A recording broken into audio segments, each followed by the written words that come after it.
I believe that this session is actually really important because we're dealing here with problems and with people whose lives were affected by their jobs to the point of being close to paying the ultimate price for it. The ultimate price, you know, that so many journalists have been killed and so on, but some of these people are, or people in exile, journalists in exile, are really living on the edge. And I was preparing for this, I was trying to imagine what that life is like if you kind of constantly walk down the street and you look into, you know, shop windows to see if there's somebody behind you. That's a lot of sacrifice for the profession, but apart from physical dangers that they face, there's a lot of administrative and really sometimes really stupid problems that they have to deal with. And we're going to talk about some of the people who live in exile, some of the journalists who live in exile, and some of the people who are trying to help them. And let me introduce first, of course, the girl. Galina Arapova. Okay, somebody printed this out in font 20 for me, which is really nice. Mass Media Defense Center. Founder and senior media lawyer, Galina Arapova is the founder and senior media lawyer at Mass Media Defense Center, Russian media defense NGO. She has advised on many cases addressing defamation and other freedom of expression cases, has extensive practice before the Russian courts and the European Court of Human Rights. Already this is interesting and it deserves a panel on her own. Ms. Arapova is a trustee of Media Legal Defense Initiative and trustee of European Center for Press and Media Freedom. I have glasses, actually. Oh, and is an advisor to the high-level panel of legal experts on media freedom. Then we're going to pass over to, here's my font 20 again, Stanislau, my colleague, actually. I work for OCCRP, and he works for a member center. Stanislau Ivaskevich, a Belarusian Investigative Center. That's actually an organization that they all had to flee in 2021, and he currently is, can I say where you are currently? Yeah. In Warsaw. Works from there. The organization has covered billions of dollars per year worth of corruption and sanction evasion. He's the founder, and as I said, member of OCCRP and other international investigative networks.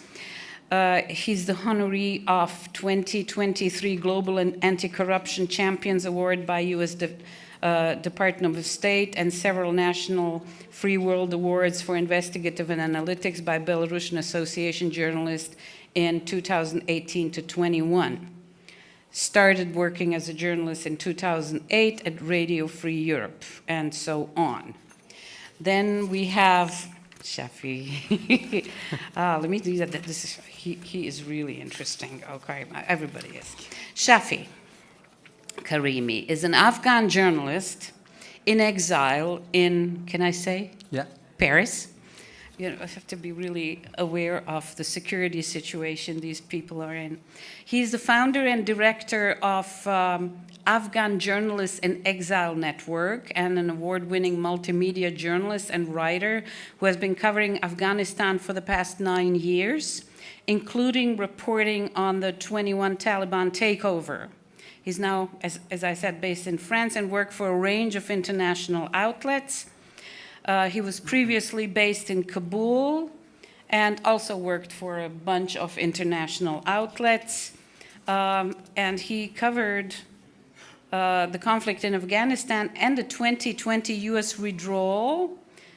He writes about women's rights and the threat from the Islamic State. Thank you.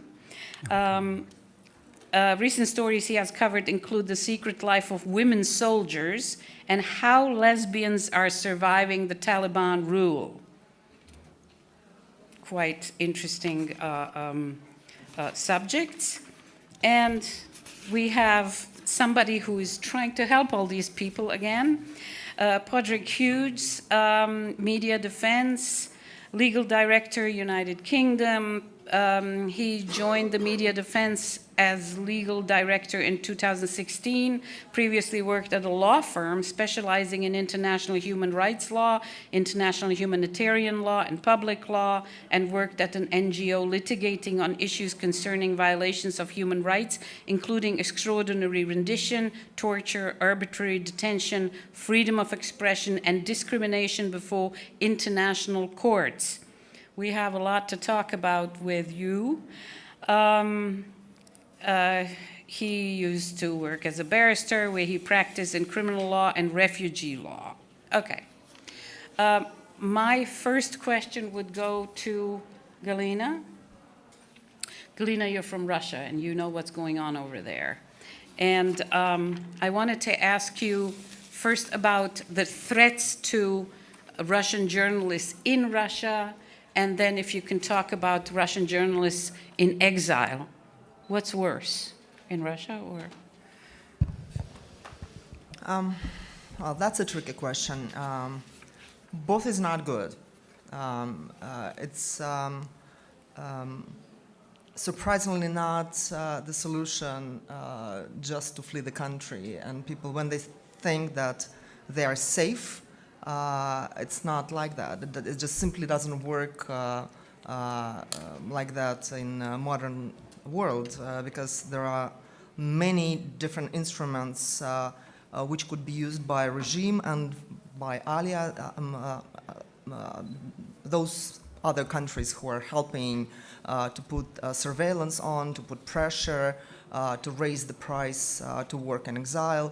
And we see that this is used quite significantly and the price is raised by the home jurisdiction, but also other countries which first provide shelter. They don't seem to be friendly and sometimes don't even act within the boundaries of the law. And like Russian journalists in exile, which is about like 1,000 people, main Russian independent media had to flee the country within like first month after the war started, and they found themselves in 20 plus different countries. But unfortunately, even that didn't provide safety because we see that they have several problems with organizing the media business, reaching out the audience, distribution of content, and even basic stuff like getting visas, getting permanent residence permits, opening bank accounts, and they have families, children. So all of that on top of that 24/7 work that they have to do, it's quite a bit of burden. But also what we see that the number of journalists who are jailed and detained in Russia is growing extremely lately. Number of journalists who are being designated as foreign agents, this list is updated every single week. And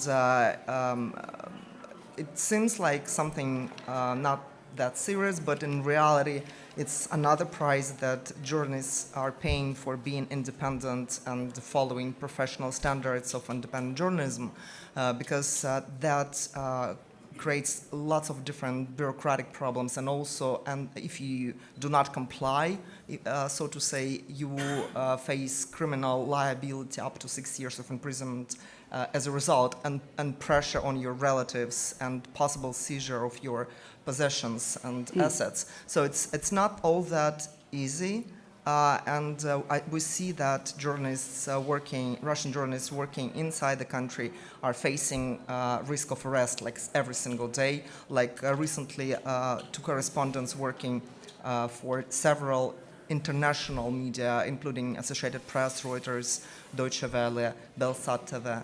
They've been, and also they've been, as freelancers, producing some content for other media. They've been arrested with charges related to providing content for Navalny live platforms. And now they're facing up to 6 years of imprisonment just simply for doing their job and filming vox pops on Moscow streets. So those are extreme examples of how journalists are working if they continue the independent work in Russia. But in exile, and we see some new threats related to extension of different instruments, repressive instruments, and export of repressions in different countries. Among them are foreign agent laws that we see breaking up in Georgia, Kyrgyzstan, Kazakhstan, now Turkey. We all remember that Hungary at some point tried to introduce the foreign agent law, but was stopped by the European Union. Who knows what will be next? We know that this similar law exists in the United States and all other countries with autocratic regimes. They actually refer to United States as like the primary example, saying like, well, United States has firewall, why don't we? Why can't we just do the same for those who we consider as someone unfriendly to us? So this is another problem, and new toxic statuses which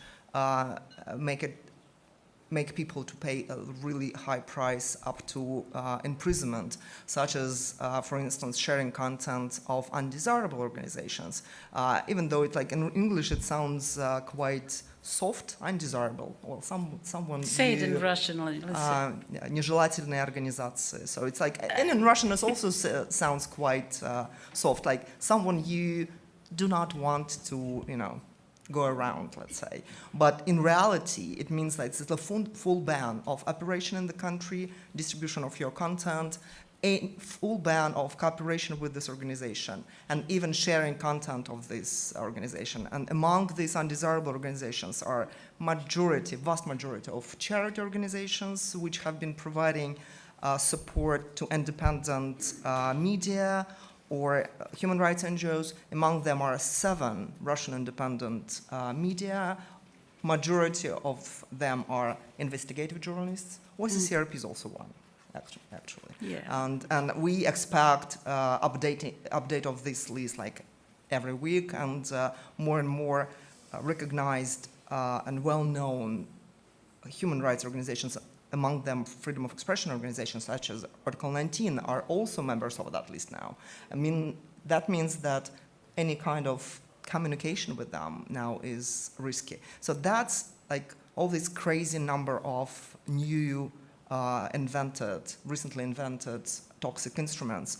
That's they all play the only sole role to suppress freedom of expression and make it a very high price for journalists to continue as independent and not to work for propaganda. Yeah, well, one of them is, Stan, how you fled Belarus to Warsaw together with your colleagues, and did you think it was just temporary? How did you decide to flee? What was it that made you decide to leave? So, Stanislau Ivaskevich, I'm from Belarus.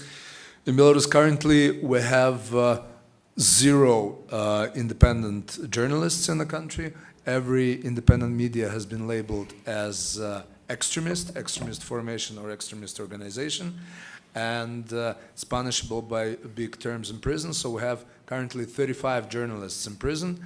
Of them, Marina Zolotova, for example, editor-in-chief of one of the largest independent portals, Studbai, is sentenced to 12 years in prison. A journalist, Ekaterina Andreeva, is a reporter, first got 2 years in prison for reporting from one of the protests, and then 8 years on top. She was added for terrorism or something. So, yeah, the situation in Belarus is 0 tolerance for any kind of independent journalist. You're immediately labeled as extremist. So we in the Belarusian Investigative Center, we stayed pretty much almost until the end. The repressions started at the end of 2020, the large-scale repressions against journalists. We stayed until the June of 2021, and we were kind of in a spirit that either everybody goes or nobody, and since there was a large portion of us, were 50 people who didn't want to go, we're kind of psychologically ready to go to prison. And what happened was that when a part of us were abroad working on actual OCCRP project Pandora Papers, some of us started getting arrested one by one, so we made a decision then to pull everybody out who was inside the country. It was a very successful pull-out, so we pulled out altogether over 30 people from Belarus without losing a single one who wanted to leave at that point. And yeah, so that went pretty well. But then what we were facing abroad is we had great help from international donors in terms of, and from OCCRP in terms of adaptation, getting visas, getting help financial help to get settled. What we've faced was waves of widespread psychological problems. So what we had is immediately after fleeing Belarus through like illegal border crossings and so on, everybody was very hyped up, and people didn't want to take any breaks. They continued working, doing investigations and everything. But about half a year into that, the kind of a shock of this sudden decision, many people decided overnight that they were informed that they are going to have to leave. This traumatic shock kicked in, and for about half a year we had a lot of people that were subject to depression, to all kinds of psychological problems, and this is something that we had to deal with en masse. And then came a second wave of psychological problems, which came a year and a half later, when people started to realize that this is not temporary, this escape, that this is possibly something for life. So this is again when we had to deal with dozens of our people, with assisting them and or mediating assistance of mental help. So this is one of the problems that we've faced, and generally as a media, one of the problems that we are facing again at this stage is that so far families were not targeted en masse in Belarus, but this rhetoric has appeared several months ago, and authorities are not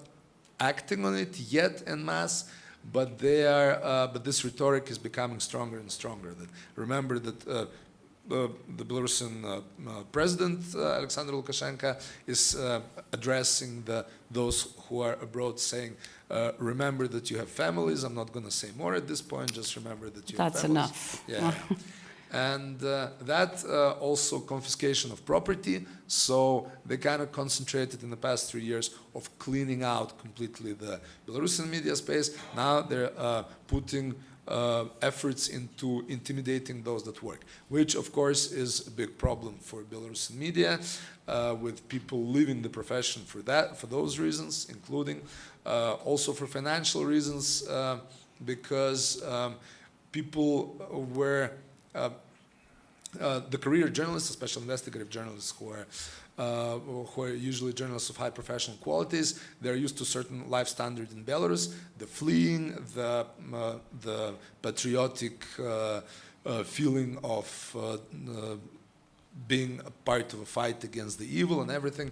This, for what is it now, of over 3 years, has been a balance of has balanced for them a big downshift of their income level, even though in numbers it rose a little bit, but in the standard of living, the shift was, there was a big shift down. So this is another reason that we see fleeing of some of the best talent, whereas, yeah, obviously the propaganda, Belarusian and Russian, is spending a lot of money on buying talent. So is that maybe that actually they just count on, they just have to sit this out, and in time you're completely going to disappear? Is that the strategy?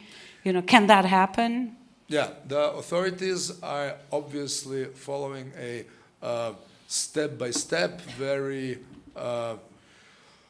consistent strategy of squeezing independent media first out of the country, and now squeezing them squeezing the media out of profession in abroad, and the audience also now Belarusians for sharing an article from an independent media.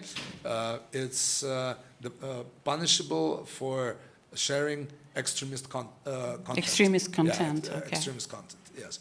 And people get usually get penalties and up to 15 days of administrative arrest for if some free media, independent media content is found on their phone. But recently there was a court case. It started, I'm not sure if it's finished, where it was already criminal and 2 years for sharing content. So they upscale the repression on the your consumers, on the consumption side. So yeah, obviously they're trying to squeeze that. Obviously, it's coinciding with the wave of interest that the donors had for Belarus in 2020.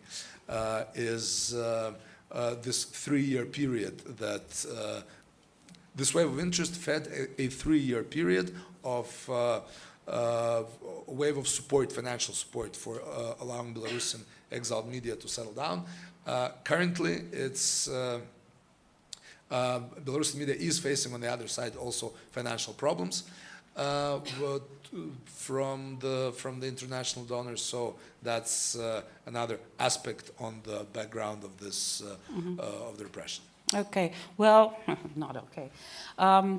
Shafi, when you left Afghanistan, what was your biggest problem? Was it the visa? Was it money?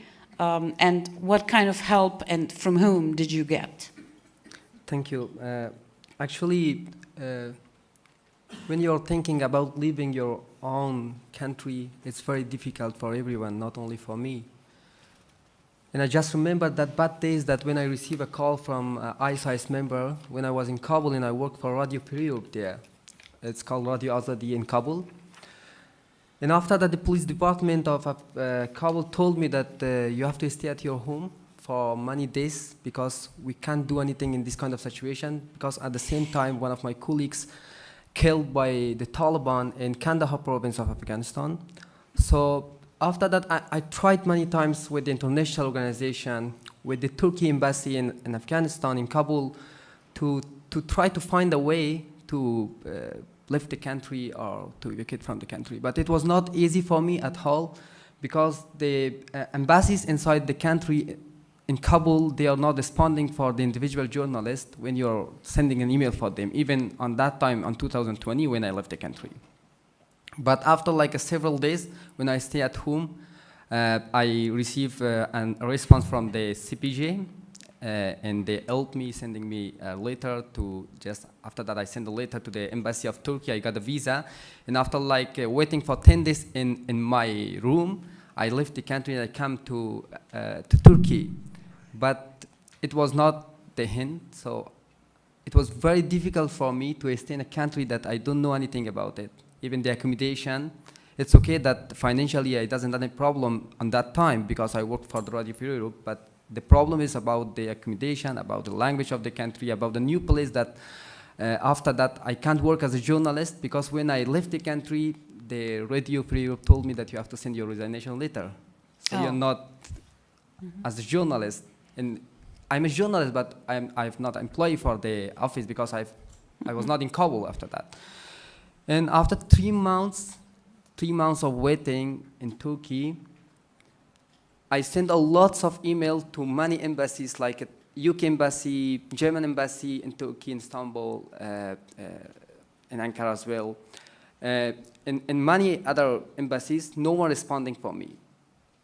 I sent all the information about myself, the tweets and everything, but no one care about journalists. So Did you approach any journalistic organizations to help you? Actually, yes. It was a committee for protect the journalist on that time.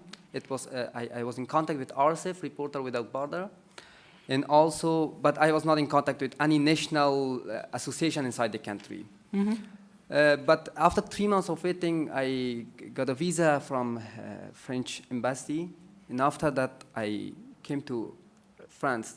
It was on April 2021. When I was in France, at the first day, I was crying a lot because on that time, I know that I can't go back to my country.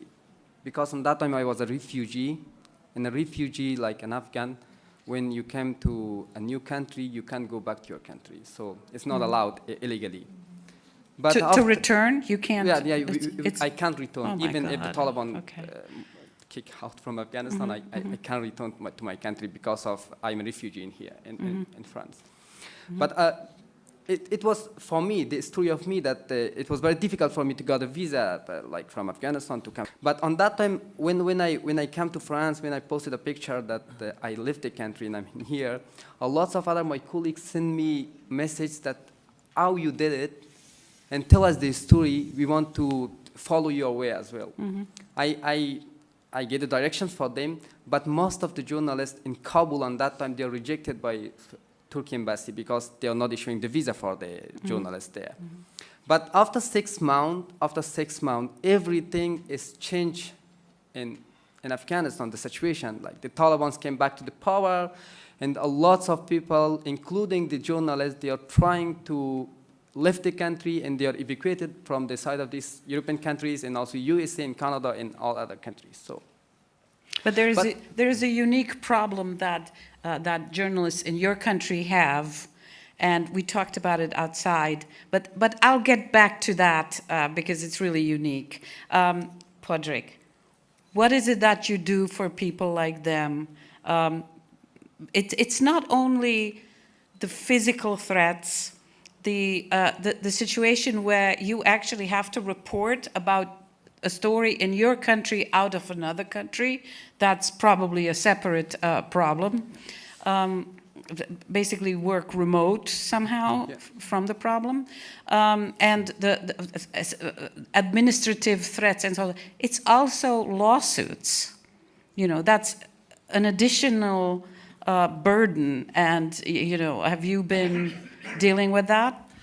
Yeah, I mean, the way in which we work, we represent journalists, media outlets, and we provide support to journalists and media outlets around the world. And you can see the way in which cases have become more international in the way in which speech is suppressed. And it manifests in a number of different ways. For example, the most, certainly in Europe, one of the more topical aspects of suppression of speech recently has related to the use of slaps, strategic litigation. SLAP is some kind of, we all know what SLAP is. It's like Voldemort, you know, saying that word. But, I mean, okay, we're clear what that is. Its impact is so traumatic for a journalist who ends up facing a challenging lawsuit. But it's been curious to watch how efforts have been made to resist the use of slaps, say, in the European context, and then how claimants, often powerful individuals or big companies, have looked to other ways in which they can suppress speech using other legal methods and legal devices to take action. So up until recently, I think often the preferred method of dealing with a piece of investigative journalism that an individual didn't necessarily appreciate was to, say, find a way in which to connect themselves to the UK, for example, and then to sue in the UK, in London specifically, on the basis that the costs involved in the lawsuit, the damages that might arise from the lawsuit, and the sheer length of time that the lawsuit would continue for would have such a deleterious impact on the individual who was facing that lawsuit that they may, for example, provide that apology, withdraw that story, give up on working in journalism altogether on the basis that they're facing an existential threat to their ability to work as a journalist. So this became quite a controversial topic, and then you had the anti-SLAPS EU directive that came through, which is quite helpful in terms of identifying a way in which SLAPS can be tackled. The UK, in its own way, through its one of its bills relating to economic crimes, has also introduced an element of or a facility to push back against SLAPS. But then you see claimants moving away from defamation and identifying ways in which they can challenge stories that they don't like through, for example, the GDPR regulations, breaches of data, breaches of privacy, malicious falsehood, slanderous denunciation, misuse of private communication. So there's a whole host of alternative causes of action that plaintiffs or claimants are now turning to avoid the protections that have now been developed in relation to SLAPS. So on the one hand, you have a solution provided to a very problematic issue in relation to speech in the European context, and then you see claimants looking for other ways in which to suppress that speech. And then in doing so, they also utilize a number of other devices, and one of the ones we've noticed recently is on a number of occasions, not only have claimants sought to sue on the basis of the GDPR, for example, in different jurisdictions, which doesn't carry the same weight of damages in terms of a judgment being awarded against the journalist. But again, it's the question of costs and resources and being dragged into litigation.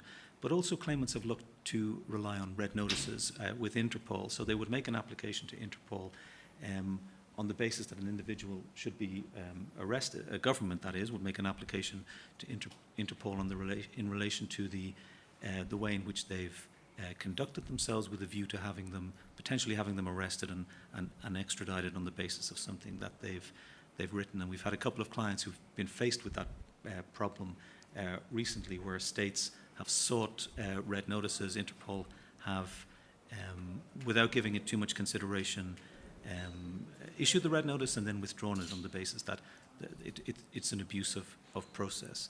So I think there's a whole range of ways in which claimants are seeking to use legal avenues and causes of action to suppress speech. So as you develop protections in relation to one, we see it manifesting in other ways. And it's not just in Europe. This is taking place in other regions where we're working. For example, in Southeast Asia, in Latin America, judicial harassment, as it's called, you see a lot of journalists facing defamation lawsuits in relation to the work they've used. So as a solution is found, I think everyone has to be conscious that states and individuals in positions of power are alive to the possibility of using other means of suppressing speech. But you win a case, but that doesn't guarantee that your client is going to come out of jail, right? It's also, there are countries that just don't care about such a verdict. What do you do? Well, do you have examples like that? I mean, it very much depends on the jurisdiction. We have quite an interesting example of transnational repression in relation to the imprisonment of a Vietnamese journalist, where we acted on behalf of his family in a case at the UN Working Group on Arbitrary Detention, quite a chilling way in which speech was suppressed in that instance. And it's not the only instance of speech being suppressed in this way, where he fled Vietnam, made his way to Thailand, made an application for protection at the UNHCR office in Bangkok, and then was picked up a couple of days later and transported back through Cambodia into Vietnam, convicted, and is now in prison. And we brought that case to the UN Working Group on Arbitrary Detention, and we got a very positive opinion, as they're called. It's not a judgment. It's not enforceable. But we sued both Vietnam and Thailand. Thailand having facilitated this rendition of bringing this individual Trong Doi Nhat back to Vietnam. So we have that judgment, and then of course we go to advocacy organizations and we say to them, well, look, we have this, and maybe you can utilize this in your work in trying to persuade states to criticize and to put pressure on Vietnam to release all of these prisoners.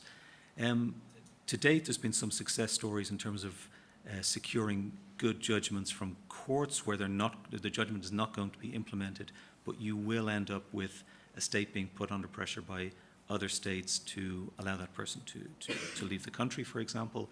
But in the specific instance of Trong Doi Nhat, unfortunately, last year you had another example of state cooperation within that region where another journalist was picked up in Thailand and renditioned back to Vietnam and subsequently convicted. And of course, the issue in relation to then seeking some kind of remedy at an international tribunal is then the state in that instance has put pressure on the family, as Galina was saying. Stan was saying that putting pressure, saying your family is also at risk, don't go to the international court or there will be consequences outside of your father, your husband being jailed. So it's difficult. You receive the decision, then what do you do with the decision? Can it be implemented in some meaningful way, or can it be utilized by advocacy organizations in some other way? One question. When you do everything you can and the person is still in jail, do you go around and lobby with politicians to, put pressure on that country? Say the EU is trying to make a trade deal with Vietnam. You go to them and say, hey, human rights and freedom of speech, and there's this guy in jail. Can you talk to them and maybe condition? Do they roll their eyes on you, or are they responsive? So it wouldn't be our position to do that because we're a litigation organization, but I do think it emphasizes the importance of cooperation between all of these types of organizations that are engaged in trying to protect speech. So in the context, for example, of one of our clients where we received a positive decision, we couldn't implement it because the state didn't recognize the jurisdiction of the court. It's difficult to assign or to assign a positive outcome to that particular case, but it was used in the context of a trade negotiation between that country and the European Union, where that individual was then released and was forcibly exiled, but at least released in that particular jurisdiction. I mean, you can't pin precisely the exact reason why that happened, but it's fair to say it was happening around the same time, and there's May have helped. May have helped. Stas, you are facing a lot of slaps. Yeah. So this was also one of the ways that authorities tried to get to us abroad. By the way, when I said about all the troubles, I have to mention some amazing braveness of the audience inside Belarus, because Belarusian Investigative Center has about 1 million views per month of a 10 million country. There are news sites like Zerkala in Belarus who have dozens of millions per month for a 10 million country. So people, in spite of all this, continue to watch. So authorities, find all kinds of creative ways to get to us, and in particular slaps. So what they usually do is they go to first they do a court ruling in Belarus where there is no court, and then they take that court ruling to some European country. In particular, we had a court in Serbia where our partner Krik was sued for our investigation against Lukashenko's construction wallets, the Karic family, and the Belarusian verdict against us was used as an argument for that. So we had some international support for doing two things. First of all, to continue distantly arguing the case in Belarus until the top court. So basically to show that you are fighting the case, and this helps in your court proceedings in the EU countries or in European countries. So we had some valuable assistance from various donors who deal with media defense like this to do Reporters' Shield?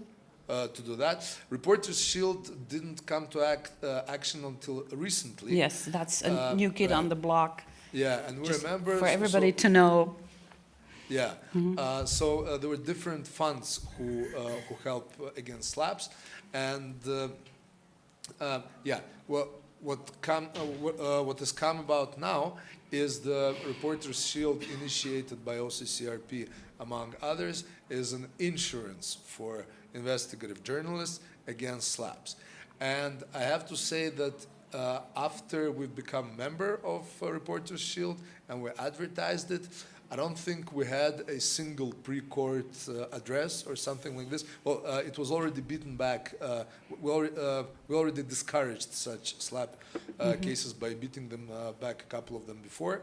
But basically announcing the Reporters' Shield has, first of all, a big psychological relief because, for example, if they go to a jurisdiction like the UK, none of the fact-checking that we normally do to basically say something without saying it help, because the UK courts just interpret what you wanted to say, and they had like very bad libel laws. There are some other bad jurisdictions that have bad libel laws against journalists, and if you get several million pounds or euros penalty, this is very dangerous for you, very, very stressful. Basically, your business is shut down. Your media is shut down in this way. So yeah, that stress has come to end with that initiative, Reporters' Shield, which basically we're not that concerned even about slap cases anymore. Thank you. Great. Shafi, we were talking outside, and you told me about a really unique problem that I would have never come up with, and it's the female journalists in Afghanistan who are facing a different problem. Usually, international organizations will help journalists in exile if they did news, if they did investigative reporting. But entertainment, you know, you have a friend. Tell us the problem. Actually, when we created the Afghan Journalists in Exile Network, we are trying to support and to help the journalists that they are still in Iran and Pakistan, and they are waiting for their visas for European countries. Among these all journalists that they are worked with the news department of the televisions, there is a big number of journalists, women and men, that they work with the entertainment section in Afghanistan. But when they are, so if you're applying for the visa for any country, the embassies ask you to send us like a verification letter from the side of one of the international agencies, international organizations. So these journalists that they work with the entertainment sections, no international organization sending them or support them or issue them any verification letter. And they told them, I have like a lot of messages from these women and men that they send it to me. They told me that no one help us and no one support us because we are work for presenting the music shows in Afghanistan. If a presenter worked like for 10 years with the televisions in Afghanistan, who presented the entertainment shows, she or he is not a journalist. Yeah. Okay. So, but that's a unique situation. Nowhere else is music a sin, and that many are not taking this into consideration. Yes, right? It's okay that right now we know about the current situation for the media in Afghanistan, that no one works independently there, and everything is under the censorship of the Taliban.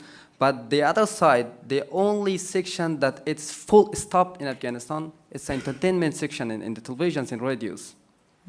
But no one care about these journalists that they are still in Islamabad and Tehran, and they are waiting for the visas to evacuate from these two countries to any European countries. Well, there's something we can do, maybe. I hope I know that many international organizations listening to this speech in our panel, so I'm really ask them that please, they are needed for your support. So they are also journalists. They work for many years for the television. So it's okay that they work in entertainment section, but they work for the television. Thank you. Galina, last question is for you. Looking at the world in general right now, it seems to be that it is really going down the drain when it comes to freedom of speech and human rights and so on, and particularly with the foreign agent law. How many countries have actually, adopted such a law? And is it spreading like wildfire, or is it slowly descending into totalitarianism? Do you see better days coming, or are worse days coming? I think we are at the moment where the situation seems to be quite critical, and this wave of adopting foreign agent law is just growing. So it's not a tsunami yet, but it might be. For some reason, other regimes, they see that it's a very handy instrument to put pressure on human rights organizations, activists, journalists, and anyone in dissent. I think that it's only joint efforts of international organizations, politicians, diplomats, and intergovernmental organizations like EU, Council of Europe, European Union, and United Nations, or some others. Only joint actions and efforts can actually help to stop that very painful and dangerous threat. And I think that the problem is not just about the freedom of expression, it's in all other human rights areas. Same thing with the feminism, same thing with the torture issues and many other problems where civil society organizations are trying still to focus, but all their work is actually significantly damaged and attacked by governments using all these toxic instruments. And countries like with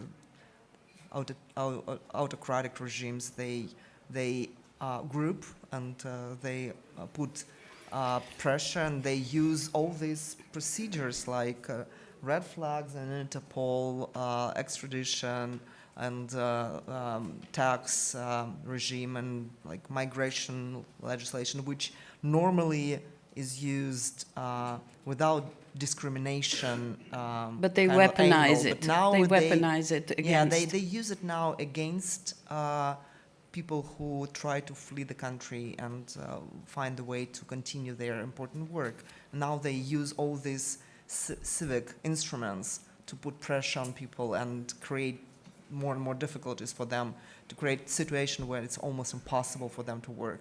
And I completely echo what Stas says about what's happening with the Belarusian journalists and civil society organizations, because we also quite